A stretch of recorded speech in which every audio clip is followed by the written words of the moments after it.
Друзі,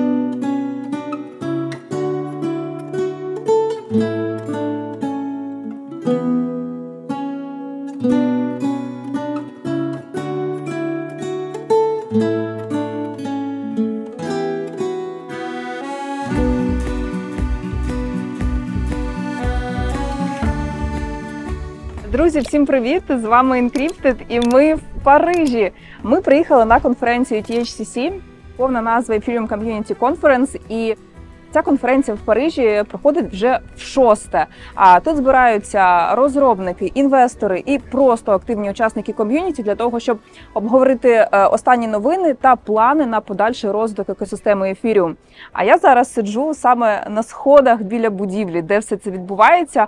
Беру вас з собою, знімаю влог і покажу все найцікавіше.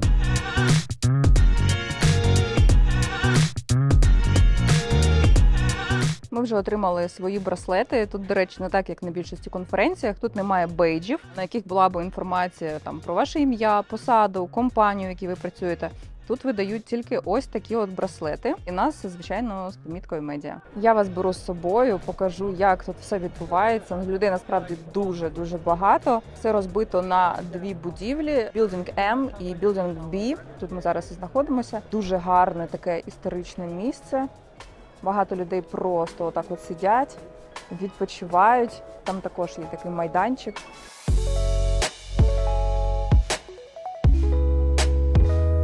First question to you is, I understand that all crypto community know about MetaMask. All the money is here. Sure. But still, I think it will be good if you present yourself for our subscribers. Oh, for sure, yes. So, hi there, everyone. I'm Alex. I'm a product manager at MetaMask. I lead what's called our accounts team. And for those who are unaware, MetaMask is a self-custodial wallet, which means that you completely own all the assets that are stored in MetaMask. It's a very light piece of software that allows you to interact with different blockchains, such as Ethereum. Okay, tell me please, and for our subscribers, more about MetaMask Snaps. And how it represents the future of MetaMask as a wallet. Sure, so MetaMask Snaps are a new set of APIs that we're launching to MetaMask extension this year. So they've previously just been in a beta build of MetaMask called MetaMask Flask, but we're taking those APIs out into MetaMask extension. And the idea behind these APIs is it allows any developer to extend the functionality of MetaMask into any way that they want. So if they have an idea for, say, better transaction insights, for example, they can develop a snap for that. If they have an idea for a new type of account, say a hardware wallet or a smart contract account or some different type of cryptography to secure someone's assets, they can also extend MetaMask to that functionality. It will be the different application or the part of MetaMask wallet? It will, to an end user, it will look like part of the MetaMask wallets. However, the actual code is segmented using some new innovations with JavaScript to make sure it's all secure. Okay, and do you have any plans for future, maybe after MetaMask Snaps, maybe in global? Sure, I mean, we are always working on new products, right? One of the most recent, I think... a new design, I know. Yeah, we do have a new design, right? So, I mean, let's talk about that, right? So we recently shipped a new user interface design. And part of this, especially on mobile, was just about, you know, refreshing the lineup and just making certain pieces of functionality more accessible. But also we're basically working on making MetaMask more multi-chain, right? So MetaMask is about 7 years old, right? And 7 years ago, Ethereum was not what it is now, right? The growth of L2s, meaning that people are using more chains, means that we need to redesign the wallet to allow basically simultaneous network access, right? And that's making us change user interface just to make switching between those networks, or maybe not even switching between those networks, just a lot easier so you can see your assets across all the chains. So that UI refresh that has come out over the past couple of weeks has been part of that multi-chain effort. As I say, we also organize events, and I have such an interesting question about to you. Do you like perform you as a speaker, or you only background? Sure. I mean, I do get asked to speak quite often at these events, I'll be honest. It sort of means that I don't enjoy the events though as a bystander, right? Because you know, you're talking in front of a couple of hundred people. It means that the night before I'm preparing the presentation, and then you know you're focused on giving the presentation, so you can't like relax in other people's talks. Yes. Maybe online. I mean, for sure, you know, online, in person. People. Yeah, I mean, for sure. I don't mind it too much, but it makes it more of a job, right? Than sort of enjoying it and being part of the community and just meeting people. But yeah. Okay. Maybe you would like to be as a speaker at our next event. Maybe not offline now, maybe online. Sure, I'm more than happy. Yeah, let's keep in touch.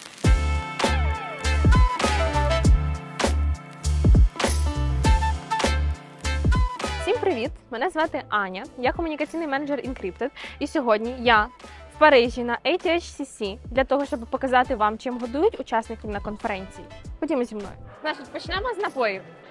Водичка негазована Evian, водичка газована Прочитайте самі. Ну і по, так сказати, класиці, кола, апельсиновий джус і сок яблучний. Кава, чай і йдемо далі. Можемо взяти таку корзинку. Якщо ви приїхали з України і любите поїсти, щоб можна було з собою поносити, а то вдруг заберуть все. Беремо, значить, прибори. Прибори, до речі, дерев'яні, все в лучших традиціях Європи. Салатик. От, будь ласка. Варіація на тему олів'є. Олів'є, да, але ну, я так поняла, що ковбаси не дали. Отакий, греческий. Ну, вчорашній, як на мене. Тако по видочку. Hello. Багети?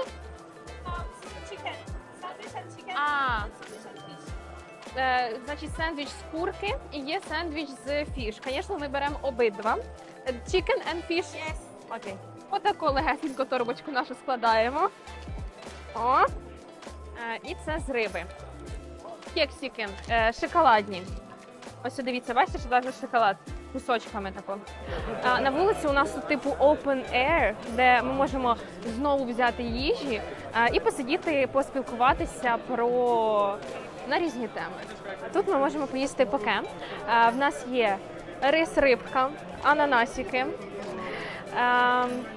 Це водорослі, правильно? Да, водорослі, морковка і огурчик. Can I please have rice with salmon? З чим ти ще хочеш? З усім. And everything except for the cucumber. Тут у нас зона бургерів. No bun? У нас тут є чіз, сир. Beef, please. Значить, така цікава в них котлетка, точніше не котлетка, а просто кусочки м'яса, бачите? Значить, я взяла з м'ясом, а там ще є типу якісь засмажені овочі. Підняти булочку? Давай ти підніми, я потримаю. Отак от. О. Ну, звісно, помідорки не вистачає. Ми зараз підемо, скажемо. Да.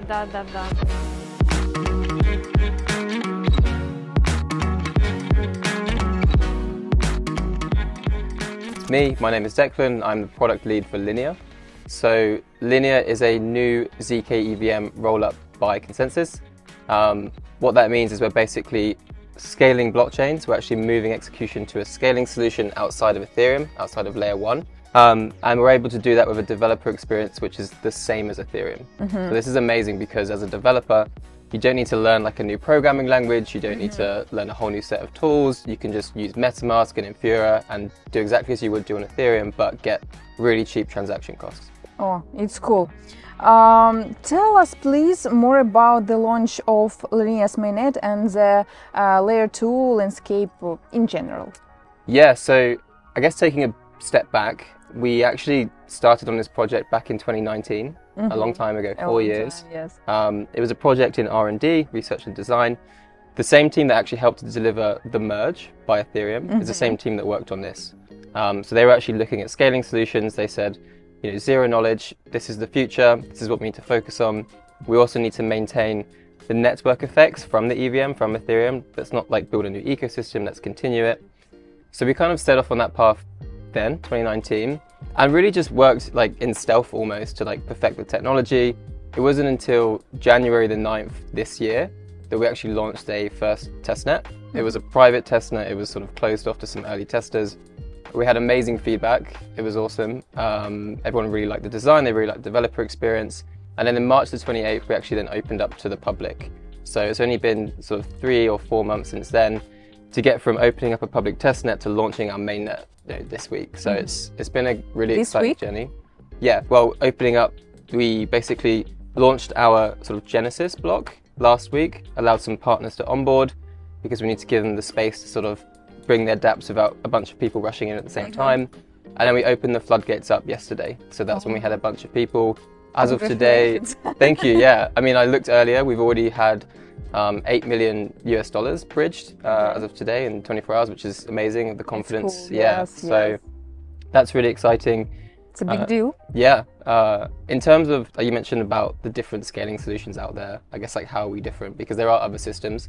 So, you know, namely one of the sort of prominent systems is the optimistic rollups, Optimism, Arbitrum.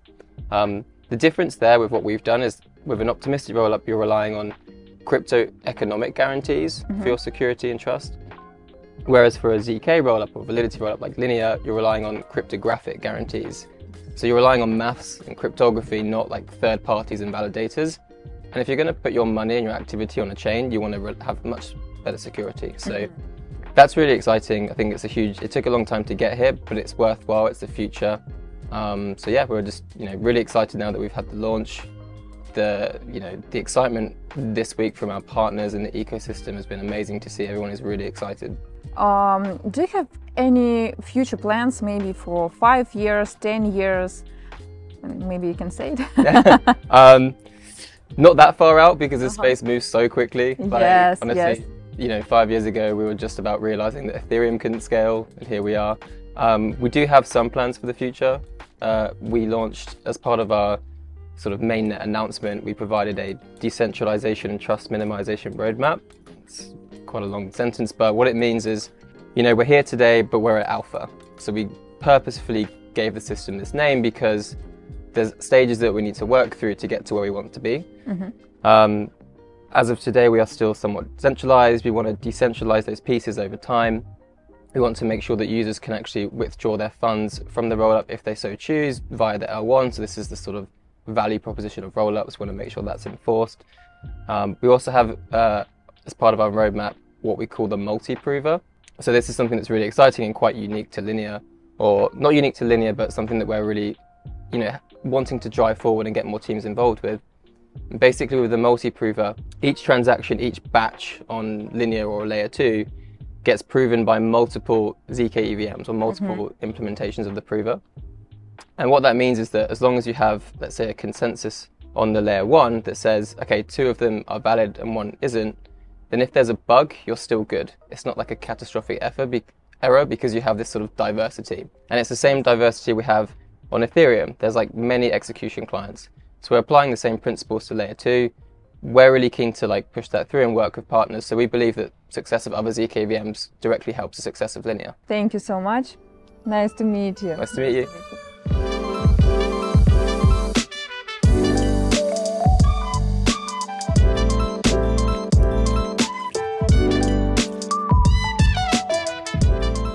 My name is Kevin Liu. I'm the co-founder and, basically the co-founder of Metis.DAO Foundation. And now I'm also the decentralization coordinator of the foundation because, we're going to be fully decentralized. The community going to govern the Metis ecosystem. So I'm one of the coordinators to do that. But besides this position in Metis.DAO Foundation, I'm also the co-founder and the CEO of ZKM, which is the newest projects that incubated by Metis.DAO Foundation. We're kind of, bring some very interesting technology to the, blockchain space. Yes, using zero knowledge proof. Can you tell us more and our subscribers about this event? If anyone don't see, we are on the boat and this is amazing. This is very beautiful. How you decide to do this? Yeah, actually, Meeties Fest is our flagship event for the community. We understand that, the development of the project's community, we cannot lose the contact with all the community members. So yes, we hope to find a very nice venue, very nice environment, so people can meet and talk, and can work together. So that's kind of quite aligned with our philosophy that we believe Web3 can offer opportunity for everyone. So as long as you can work with each other, we will find a way you can exert your value to find your position in the Web3 space. So we hope to utilize this Meeties Fest as an opportunity to have everyone come, talk, collaborate, and all survive. Yeah. It's cool. It's cool.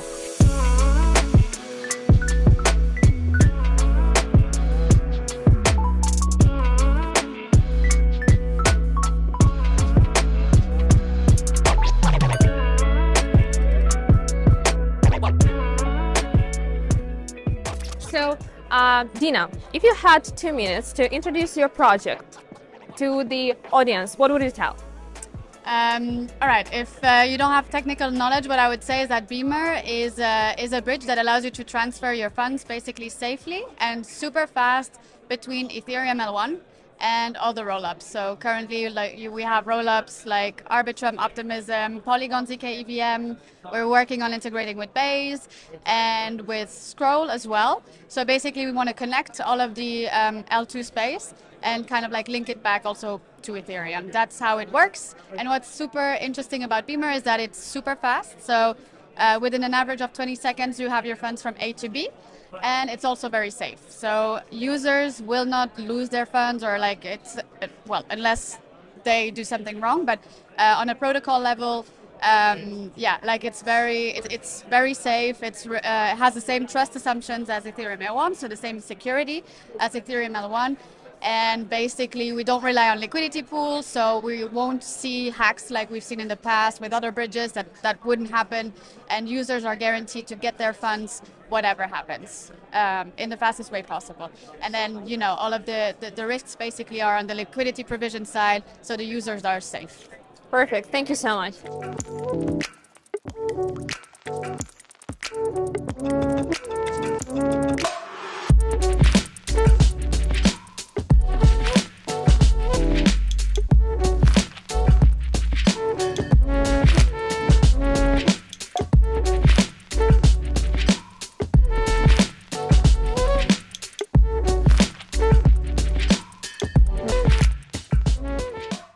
So in Bitcoin, instead of having accounts that can take multiple actions, you have UTXOs, which are basically one-time accounts, right? When you have coins that are in a UTXO, if you send a transaction that spends that UTXO, you're spending the UTXO completely. It does not exist anymore. And if you want to keep some of your money, then you have to put it into a completely new UTXO. So there is a script, and what the script handles is it handles verification, right? So as part of a transaction, there is an input field that's called a signature, and this function is able to go over the signature and over the hash of the transaction, and it's able to determine whether or not the signature is valid, and so whether or not it can spend the money. In Ethereum, the script was also used for execution, right? So you can make or code of a contract account can make that account do different things. It can make it send partial balances, so if it has 100 ETH, it can send 30 ETH, or it can send 5.9 ETH.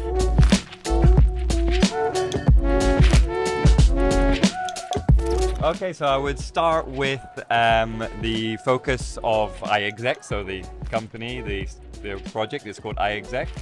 We've been around in the crypto space, the blockchain space since 2017. So we've really seen the ecosystem evolve quite a lot. And if I was to summarize in a few lines what is iExec, it would be a platform for monetizing your digital assets. So by digital assets, I mean computing power. applications and data sets. So we started off with this idea of monetizing or renting out your computing power, meaning you could connect to the network with your machine, execute computational tasks and earn tokens in return. We're less focused on that now and more focused on the monetization of applications and data sets. So basically that works thanks to a technology called confidential computing or privacy preserving computing, meaning that you can monetize your data by allowing someone else to use it or process it in a secure manner. So you can think of it as renting out your data. Instead of selling a data or a piece of code, you're allowing people to pay to have secure access to the data, but without being able to see or tamper with the data. So they can process it on their machine and they get the end result, but they can never see the data itself. And that works thanks to hardware encryption. We use Intel SGX hardware enclaves for the confidential computing side. And yeah, that's about it. Our latest tools are for protecting data in use, like I just described, but for email addresses. So you can allow people to send you an email without knowing your email address, because again, the data is protected in use thanks to confidential computing. And yeah, we just released some new developer tools for Web3 platforms that are wanting to contact their users in a secure manner without knowing their email address, because in Web3, because you connect, you sign in with your wallet, users don't often want to give their email address to be associated. So yeah, the iExec privacy preserving computation solution can be used for that. And we also have a developer rewards program. So if you're interested in building with any of those tools, iExec tools, we have a pretty generous rewards and grants program where we give out small bounties ranging from 4,000 USD up to 200,000 USD grants for bigger projects. So if you build with iExec, you're likely to get some finance, some funding for that too. So Perfect. yeah, check it out. So much. Thank you. Thank you.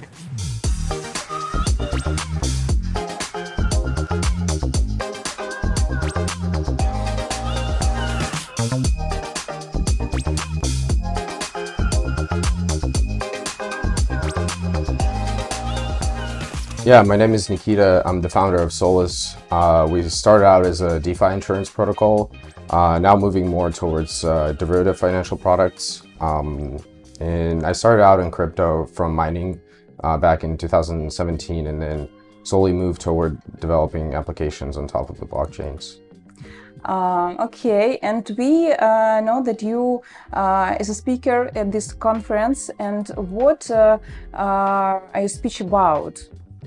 So I was talking about risk management and decentralized finance, focusing more on operational risks of the protocol, and those types of risks are the ones we provide products for. So as you probably heard, there are a lot of risks in finance in general, but in DeFi there are a lot of specific risks that different investors want to hedge. So we just provide products for that. It's cool. And do you like perform online or offline? So I mean, the products are all streamlined on chain, but the talk was live streamed. I think it was also recorded, so people will be able to like see that after the conference. I ask because we create the conferences as online and offline, and we would like to see you as a speaker at our future conferences. Now I can say why, where, when they been, but I think it will be cool. And if you want to come to Ukraine and be as a speaker offline, it's the best way. I mean, I would love to participate in both. I very much enjoy face-to-face time, but of course, you know, given the nature of crypto, we always like partake in all the online events and like on the calls and stuff like that. Super. Okay, so the last question. What advice can you give for our subscribers and all of the people who only begin their way in crypto world? So I guess, I mean, the pathway would depend on your like background. I you know, studied engineering and always been a technical person. So for me, I like to like dig through the code. But overall, I think even then, it's kind of like hard to grasp what's the impact of any of like the products or the tools until you actually use them. So I always strive and like recommend people to like actually, you know, click the buttons on the app and try to use it. Don't feel sort of like blocked if you don't understand the product fully before you use it. Oftentimes, you know, you might not understand the product, but then use it. And, you know, in DeFi, oftentimes I just like go and use the app before I even like understand it. And then, and that is sort of like, you learn as you go. Because a lot of people, I think sometimes they try to, you know everything before they interact with it. So I just say, you know, have more confidence and just try things out. You know, of course, like, you know, if you don't know anything, then read. That's a good place to start. But then don't let lack of knowledge stop you from using the tools. You know, you can maybe like toss like $1 into like some vault and then you know how it works, or like what is the user experience on that. So yes, that would be my advice. But thank you so much. Thank you.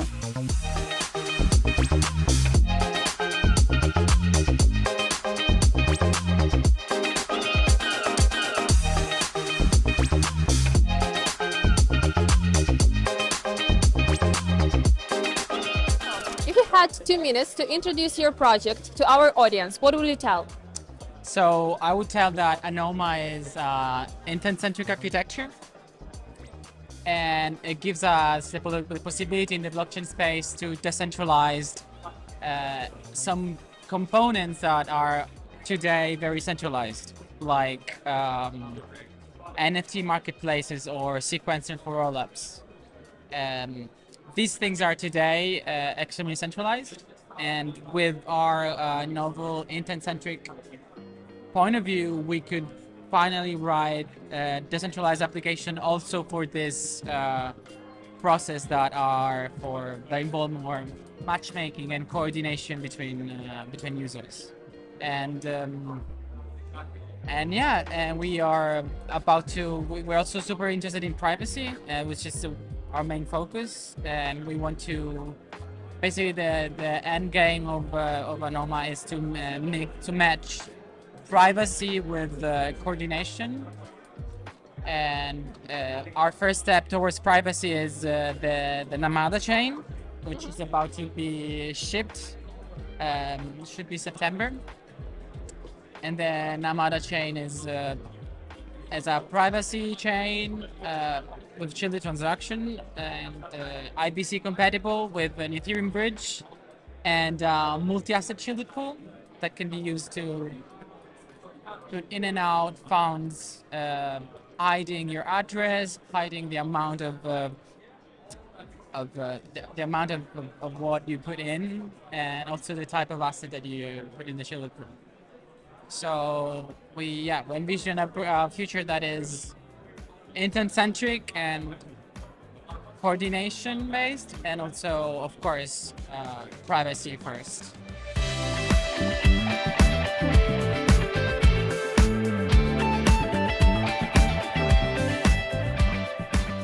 Я зараз сиджу просто на прекрасній набережній і хочу з вами поділитися деякою статистикою. Сьогодні вже третій з 4 днів ETHCC, і всього на конференцію зареєстровано і приїхало 5 тисяч учасників. Хочу зауважити, що здається, що цифра невелика, як для Парижу, як для Франції, в принципі, як для європейської країни, але є одне але. Конференція чисто криптова, тобто 5 тисяч криптонів зареєстровані тільки на ETHCC. крім ATHCC, в цей період проходить ще 250 сайд-івентів. І цю цифру я не взяла з голови. В мене є прям список, в мене є така, знаєте, табличка, де 250 сайд-івентів написані, приписані з посиланнями. Тобто це інфа-соточка. І всього на всі сайд-івенти приїхало близько 25 тисяч осіб. Ви собі просто уявляєте? Я, до речі, спілкувалася тут з багатьма, хто приїхав, з учасниками, з тими, хто дуже часто їздить на подібні конференції. І всі мені одноголосно сказали, що саме ATHCC – це найкрутіша криптова конференція Європи, і вона дуже-дуже цінується взагалі всіма. Тому я вам дуже раджу приїжджати на такі івенти. Тут дійсно дуже-дуже круто. Ну і взагалі найголовніша фішка як ATHCC, так і інших сайд-івентів. І мені здається, найголовніша причина, чому сюди всі приїжджають, це нетворкінг. Нетворкінгу тут дуже багато, тому що проектам, я не знаю, потрібні спонсори, комусь треба медіа, комусь треба там нові знайомства, хтось шукає якихось людей, вакансій і тому подібне. Тому дійсно тут дуже-дуже круто. Я раджу вам по можливості, звісно, відвідувати такі івенти.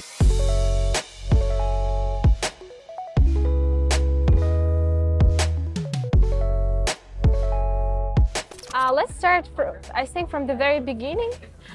A little bit about your background and your path through all the things that were going in the company till this moment of the time you're speaking about now. Right. So I guess I'm senior fellow at the Filecoin Foundation, which is sort of Latin for old man, and I've been around a bit. So my background is during the 90s. I did a lot of the work kind of defending in activism and even in the law courts some of the technologies that are now used to build Web3. So in those days I can't believe I'm actually saying in those days. Anyway, okay, so in the 90s, because the web was growing, Tim Berners-Lee, there was this idea of an open, free system, but there were also government attacks on that, in particularly against encryption, strong encryption, which of course everybody knows is sort of the basis of all the things we do here. It's the cipher in cypherpunk, and there were attempts to regulate that, more than regulate it, ban it. So I was involved in that. I worked for many years in an organization called the Electronic Frontier Foundation. If you've ever heard of the Declaration of Independence of Cyberspace, these sort of things, that's the world I come from. So it's been very exciting actually to come back into the real actual work that's been going on in Web3 in the crypto community, because I really do see there being a pretty straight line from the early cypherpunk meetings, of early realizations of the potential of this math, really, in the 90s to what we see now, which is a whole industry and a whole community of people kind of thinking about how to make that really work in the real world.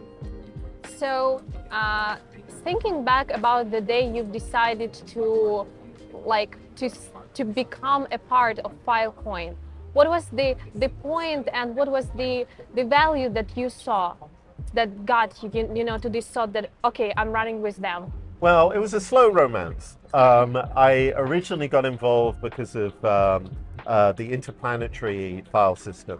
I was working at the Electronic Frontier Foundation, and one of the challenges that if you really do believe that people should have access to information and knowledge, we were hitting a couple of things. That we defended the internet, but then we were facing the divisions in the internet where China was putting up its great firewall, people were blocking content and restricting content, and IPFS, which was Juan Bennett's first real innovation, was a decentralized way of propagating information that was more resistant to that kind of censorship.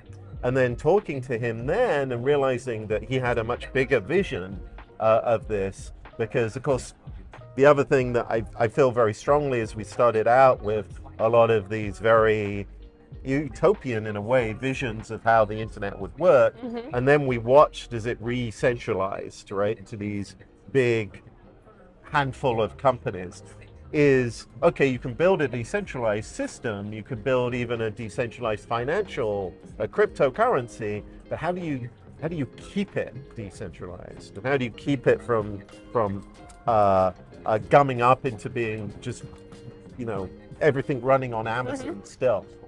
And one really had a very strong vision of how you could use crypto and crypto economics to build a decentralized system that stayed decentralized. And as you know from the name of Filecoin, it was an attempt to solve a particular part of this problem, which is how do you store data in a resilient way that can compete adequately with someone like Amazon or Azure or Google.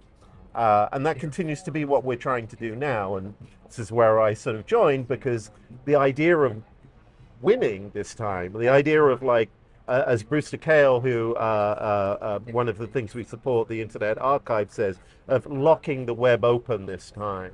So, so you'll still be able to use tools and technology and store data that is on an open playing field globally, with everyone else, everybody being able to participate like they did in the early web, but for the foreseeable future.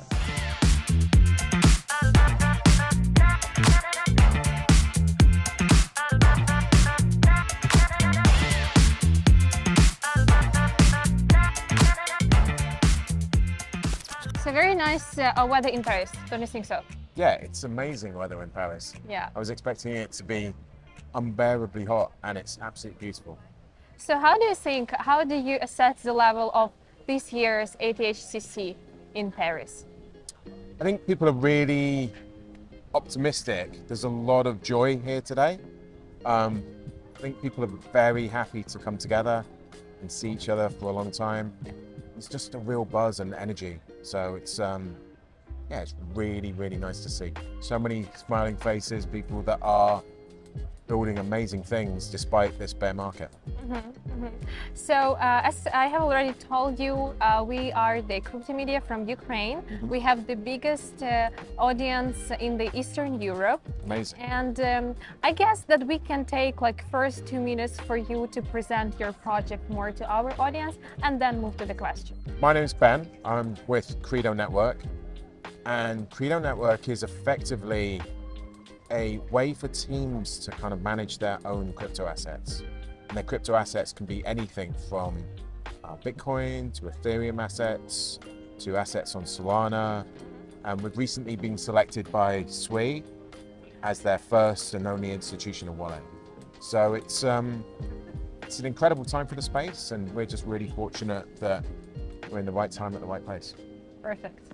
So how do you assess the level of general adoption in your company, and what can you actually say about these things now? Well, we can't talk about names and clients that have signed up, but we can say that when we started the project, it was very much an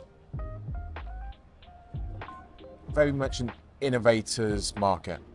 People that had been involved in the crypto space for a long time, since 2011, 2013, and had now formed organizations around that, and teams that are around that.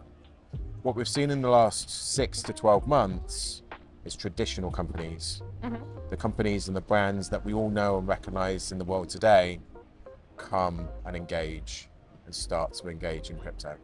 Now that can be anything from the traditional financial companies, your hedge funds, your family offices, your retail banking scenarios that you've seen on the high street, through to enterprise organizations like retailers, or car manufacturers, or gaming companies.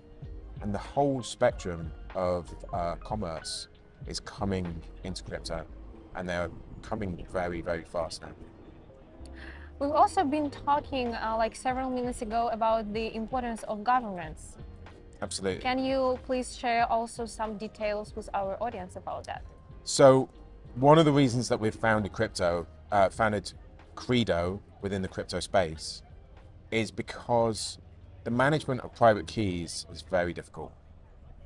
Now, Credo is built around a distributed MPC, and on top of that lies on top a BLS signing threshold. That signing threshold allows you to abstract key management, which is a very risky process. We see people get hacked all the time. Translate that and abstract into governance. So you as your team can manage assets within your team, within your organization, within your company, and know that you require 2 of 3 people to sign off. So no one person is at risk making a mistake. You get proper governance, proper oversight of all the actions that you want to take, which is really important because on a blockchain, you can't undo the actions that you're making.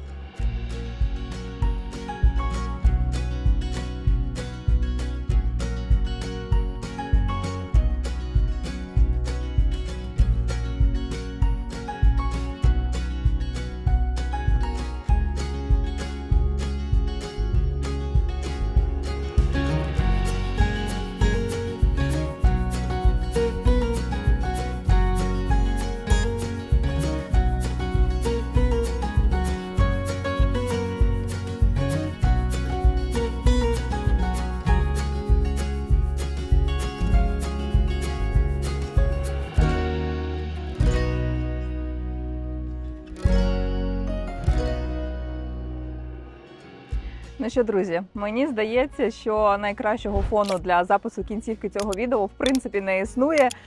Дуже дякую, що додивилися це відео до кінця, що були з нами.